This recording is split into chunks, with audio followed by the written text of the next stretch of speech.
Hai, perkenalkan nama saya Christine Natiarsianipar. Saya adalah mahasiswi Fakultas Hukum Universitas Kristen Indonesia tahun 2020.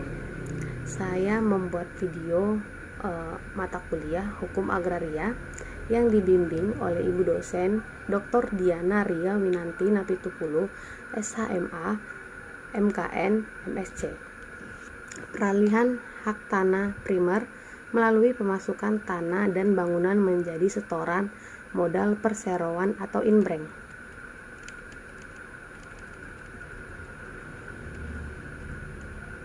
Inbreng adalah istilah dari bahasa Belanda yang berarti penyetoran modal yang dilakukan tidak dalam bentuk uang tunai, melainkan dalam bentuk barang atau harta. Inbreng tanah jadi setoran modal secara aturan. Penyerahan tanah merupakan objek PPN sehingga dianggap terjadi penjualan atas tanah yang kemudian disetor oleh modal perseroan, atau perseroan bisa setoran modal dari salah satu pemegang saham. Jadi, pemegang saham yang ingin menyertakan aset non-tunainya ke dalam perusahaan sebagai bentuk investasinya. Proses penyertaan aset non-tunai ini disebut dengan inbreng, yang bisa berupa tanah dan bangunan, atau hak milik, hak guna bangunan, hak guna usaha, maupun hak milik atas satuan rumah susun. Proses penyertaan atas model dalam bentuk non-tunai atau disebut dengan inbreng ini tentu saja harus memperhatikan beberapa hal dari segi peraturan, termasuk untuk keperluan perpajakan. Karena aset yang disertakan sebagai modal bukan dalam bentuk tunai atau uang, maka aset ini harus dilakukan penilaian dari jasa pemilai profesional dan independen, di mana cara penilaian penyertaan modal yang berupa tanah dan bangunan maupun satuan rumah susun ini harus dilakukan berdasarkan pada nilai wajar dan disesuaikan dengan nilai pasar. Dengan begitu, nilai dari tanah maupun satuan rumah susun ini ditaksir sesuai kondisi pasar pada saat itu. Ketentuan perpajakan untuk inbreng. Pada dasarnya, proses perpajakan ini dilakukan sama halnya dengan mekanisme jual beli seperti biasanya, sehingga bisa disimpulkan bahwa pajak penghasilan atas tanah yang disertakan sebagai modal ini di mata perpajakan ini ialah karena pemilik tanah akan bisa mendapatkan saham yang nilainya sama dengan nilai tanah yang ia serahkan.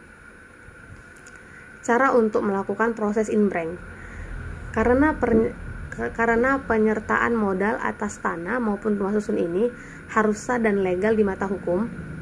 Dengan memasukkan tanah dan bangunan maupun rumah susun sebagai penyertaan modal perusahaan itu, artinya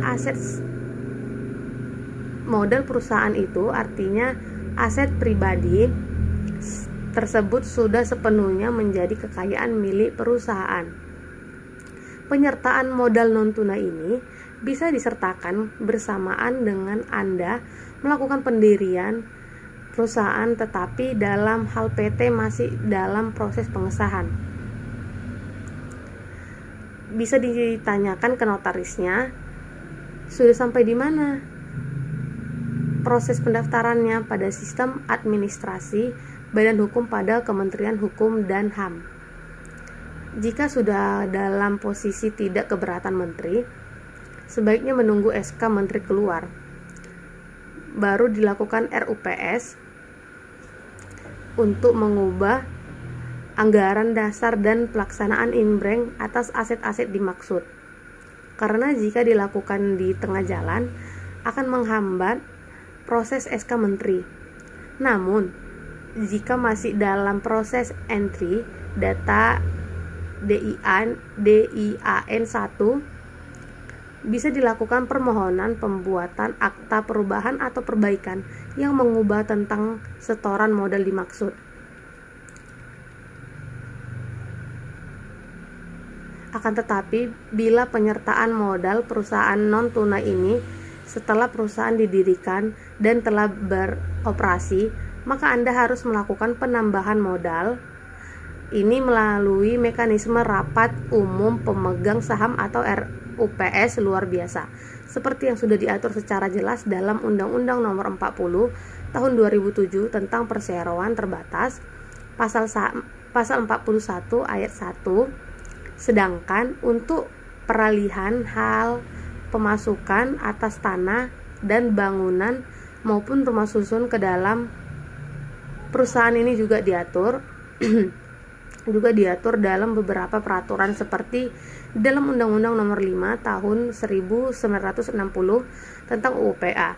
Kemudian diatur pula dalam Peraturan Kepala BPN Republik Indonesia Nomor 1 Tahun 2010 dan berbagai peraturan lainnya. Penyertaan aset non-tunai dalam PT ini harus dilakukan dalam sistem rapat umum pemegang saham luar biasa atau RUPSLB yang dibuat akta notarisnya, lalu dilaporkan ke Kemenkumham. Perubahan modal karena pemasukan tanah dan bangunan tersebut menjadi modal PT. Kemudian dilaksanakan ditandatangani akta pemasukan di hadapan PPAT. Juga harus menyelesaikan urusan Anda terkait dengan perpajakan aset tanah dan bangunan maupun rumah susun tersebut. Setelah itu dilakukan pendaftaran tanah pemeliharaan data untuk melakukan balik nama hak atas tanah dan bangunan maupun rumah susun tersebut menjadi nama PT. PT atau perseroan terbatas merupakan persekutuan modal di mana harta PT terpisah dari harta pribadi pemegang saham. Sebagaimana dijelaskan di dalam pasal 34 Undang-Undang Nomor 30 sebagaimana dijelaskan dalam pasal 34 Undang-Undang Nomor 40 Tahun 2007 tentang perseroan terbatas atau UUPT, para pendiri atau calon pemegang saham PT menyetorkan modalnya dalam bentuk uang tunai, aset maupun goodwill atau kecakapan atau nama baik. Kesimpulan, pemegang saham menyetorkan modal dalam bentuk aset pribadinya ke dalam harta kekayaan PT. Maka hal tersebut harus diperhitungkan dengan sejumlah saham. Perbuatan hukum dimaksud disebut dengan inbreng atas setoran berupa aset dimaksud. Selanjutnya harus dilakukan balik namanya dari semula atas nama pemegang saham menjadi ke atas nama PT atau perseroan terbatas. Demikian tentang materi hukum agraria peralihan hak atas tanah primer melalui pemasukan tanah dan bangunan menjadi setoran modal perseroan atau inbreng. Saya Christina Tiarsianipar, mohon maaf jika terdapat kalimat sewaktu saya membacakan peralihan hak atas tanah primer melalui pemasukan tanah dan bangunan menjadi setoran modal perseroan inbreng. Saya mohon maaf. Terima kasih.